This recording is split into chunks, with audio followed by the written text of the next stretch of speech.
Max, Max, Max. Papa-ultrasound ko kami. Mga anak na si Buntis. Mga anak na si Buntis. Nagpapa-ultrasound kami. Uy, Max! Nagbumukbang ka na naman. Tapos na yan. Oh, hi. Hi, vlog. Hi, vlog. Malalaman namin today kung ilan yung anak ni Pina. At kung kaya niya mga anak ng normal. Yan. Guide lang yan. So, sa ano na tayo? Malaki naman. Sa right side. Ito. Right side.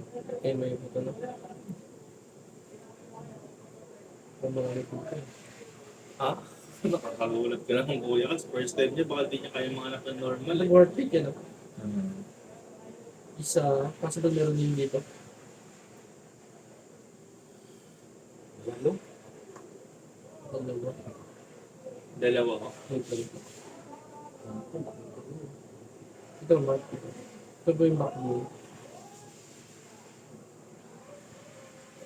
Possible dalawa po ito yun. Dalawang heartbeat yun. Okay. Dalawang copy yan. Nice tayo.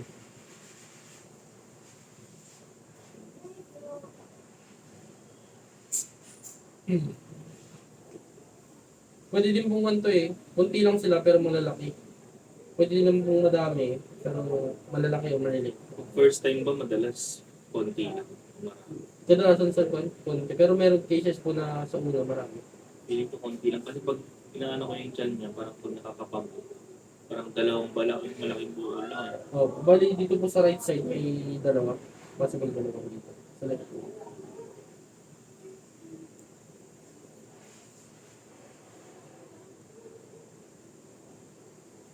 Ito po isa yan. Heartbeat back po. Tatlo.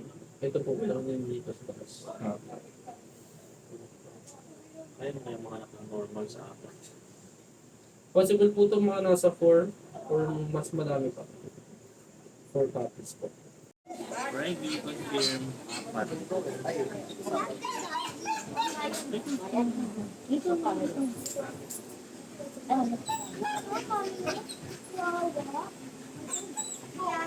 Hindi mo na si Maxi.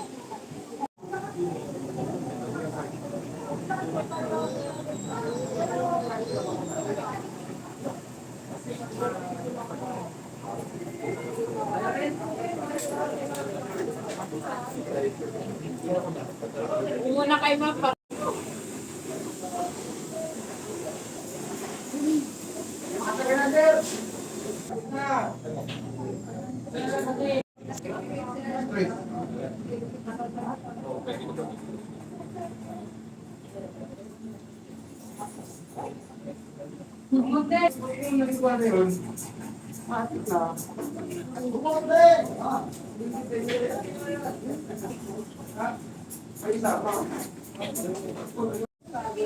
Guys, confirm. More than 5 ang anak ni Peanut. Ay, more than 5. 4 and above, no? Based sa ultrasound niya. No? Sabi ko, Peanut, mga nakakaya na normal, Peanut. Tingin dito, patingin. Sana kaya niya mga anak na normal. Oh. Oh.